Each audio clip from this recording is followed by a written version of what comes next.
There comes a moment in the life of a nation, a moment when silence becomes betrayal, a moment when neutrality becomes complicity. South Africa has reached that moment. Today, the world is watching South Africa once again take a bold stand on the global stage. Not with weapons, not with threats, but with principle, law, and moral clarity.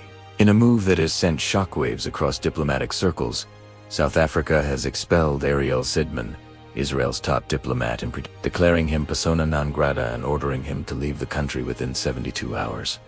The Western and capitalist world is beginning to eat itself alive, and the anchor that will destroy Western society is the very nation that has been the most aggressive in its capitalism, the USA.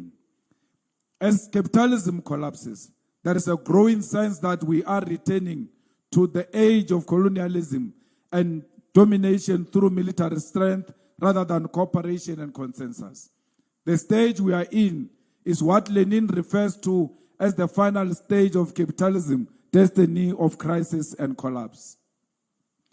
The USA is currently in pursuit of territorial divisions of the world in order to control global markets and provide greater influence of global corporations over the natural resources of society. It is a nation led by paranoid and possibly mentally ill individual who has no regard for international law, for the logic of economy, and for the science of politics. As a result, we are all faced with a crisis because for too long, capitalism has been dominating economic order of the world. As socialists, it is our duty in this moment to see the silver lining, and that is, as capitalism collapses, we are given an opportunity to usher in a new world order based on equality, prosperity for all, and the return of the means of production into the hands of the people. We must not view the current international moment as one of despair, but within it, we must mobilize resistance, solidarity, and a new era of humanity. This new era is one where the USA no longer exists as the so-called leader of the free world. It is a new era where humanity must speak boldly against the presence of US military bases in foreign countries. It is a new era wherein we must divorce the global economy from dependency on the dollar. It is an era where we technological advancement and military capacity must be built by all nations so that we can defend ourselves against the threat of US imperialism. Comrades, inasmuch as Donald Trump is a manifestation of tyranny and fascism, he is not a major departure from the core of what represents the character of the USA. The USA has always been imperialistic. The USA has always been a destabilizing force in the world. What has changed is that the leader of the USA today pursue the destructive policies of the USA openly without pretending to be seeking peace. Donald Trump is the naked face of what the USA has always been: violent, imperialist, and evil. It was the president of the USA, Truman, who dropped the atomic bomb on innocent people in Hiroshima and Nagasaki in Japan, killing more than 200,000 people. It was Johnson of the USA who invaded Vietnam and under his authority undermined the human rights. It was George Bush who led the disinformation campaign that Iraq and Afghanistan had weapons of mass destruction in order to justify causing instability in those nations in order to steal their oil.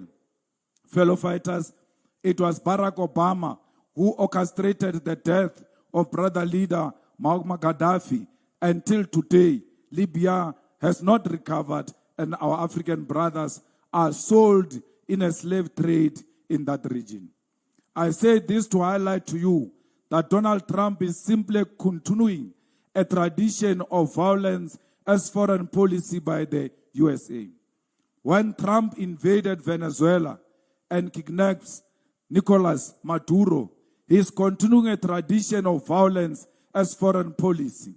When Trump bombs Nigeria, bombs Iran, and finds genocides of people of Palestine by Israel, he is continuing U.S. policy of violence as a means to entrench U.S. imperialism. I've said this before, that any expectation that after Donald Trump's term comes to an end, that our relationship with the USA will stabilize is misplaced. Donald Trump is an extension of a history of destructive U.S. foreign policy, and as long as South Africa stands with Palestine, then we will never know peace. It is therefore important to be aware of this as we head to local government elections here in South Africa, and be aware of the possibility of U.S. interference in our elections, be it through funding our ideological opponents, attempting to fracture our democracy using tribal lines and traditional leaders, or actively pursuing the imprisonment of leaders of the left in our country. This election is not one that will be purely domestic, especially considering the propaganda machinery deployed against South Africa of a non-existent white genocide. We must begin to prepare ourselves for the worst, as the USA is determined to punish South Africa for standing up against apartheid Israel. We must never surrender, even in the face of imperialism or death. We must never be shaken, and we must never compromise our sovereignty to please the United States of America. There comes a moment in the life of a nation, a moment when silence becomes betrayal, a moment when neutrality becomes complicity. South Africa has reached that moment. Today, the world is watching South Africa once again take a bold stand on the global stage. Not with weapons, not with threats, but with principle, law, and moral clarity. In a move that has sent shockwaves across diplomatic circles, South Africa has expelled Ariel Sidman, Israel's top diplomat, declaring him persona non grata and ordering him to leave the country within 72 hours. This is not just diplomacy. This is history speaking. This is Africa remembering who she is. The South African government accused the diplomat of violating diplomatic norms, including remarks considered disrespectful and insulting to President Cyril Ramaphosa and to the sovereignty of the South African state. But let us be clear. This decision did not emerge from thin air. It comes amid deeply strained relations between South Africa and Israel, tensions that have been building over months. Rooted in law, justice, and South Africa's historic position on global human rights, South Africa has chosen to act where many nations hesitate. It has chosen law over fear, dignity over convenience. To understand this moment, we must remember who South Africa is. This is a nation that survived apartheid, a nation that knows racial oppression, segregation, displacement, and state violence not from books, but from lived experience. South Africans do not speak about injustice theoretically, they speak from scars. So when South Africa raises its voice on global injustice, it is not posturing, it is testimony. This action tells the world, we recognize oppression when we see it because we lived it. And that is why this decision resonates far beyond Pretoria. It echoes across Africa, across the global South, across every community that has ever been told to accept injustice for the sake of diplomacy. Let us speak honestly. Many African nations feel pressure from powerful allies, pressure from donors, pressure from global institutions, and too often, that pressure silences truth. But South Africa has sent a clear message. African sovereignty is not negotiable. African dignity is not for sale. African voices will not be muted. This decision challenges a long-standing narrative that African nations must always be careful, quiet, and compliant. South Africa has said, no. We decide our moral compass. This is not hand to anyone. This is pro-principle. To the African youth watching this, understand this moment. This is what leadership with backbone looks like. This is what it means when a state remembers its history and acts accordingly. Do not let anyone tell you Africa is. Where Africa has no voice, Africa must always follow. This moment proves otherwise. Your continent is capable of moral leadership, not just economic survival. And to the African diaspora, your struggles abroad are connected to decisions made at home. When Africa stands firm, black dignity rises everywhere. Of course, there will be backlash, there will be criticism, there will be pressure. But history does not remember the comfortable. History remembers the brave. South Africa isn't isolated, is aligned with conscience, and this may mark the beginning of a wider shift. African diplomacy rooted in justice, foreign policy grounded in memory, leadership that refuses to trade morality for approval. South Africa has spoken, not in anger, not in hate, but in principle. And in doing so, it has reminded Africa and the world of a powerful truth. A nation that remembers its pain cannot ignore the pain of others. A continent that survived injustice has a duty to confront it. This is not just South Africa's stand. This is Africa's conscience awaking. The era of silent Africa is ending. Commissars and fighters, the conditions facing our people in South Africa have become more dire. That starvation has become a prominent cause for death. Central to the crisis confronting our nation is collapsing municipalities which are unable to conduct basic service delivery and have become increasingly dependent on tendering and consultancy firms.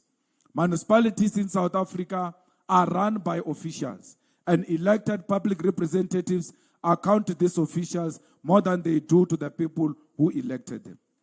City managers, CFOs, and COOs are the government of the day, and these individuals control politicians by colluding with them in crippling our municipalities.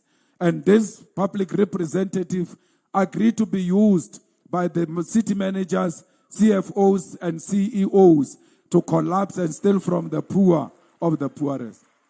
Our communities are suffering rolling electricity and water outages, while large companies bribe their way out of paying for the use of these resources.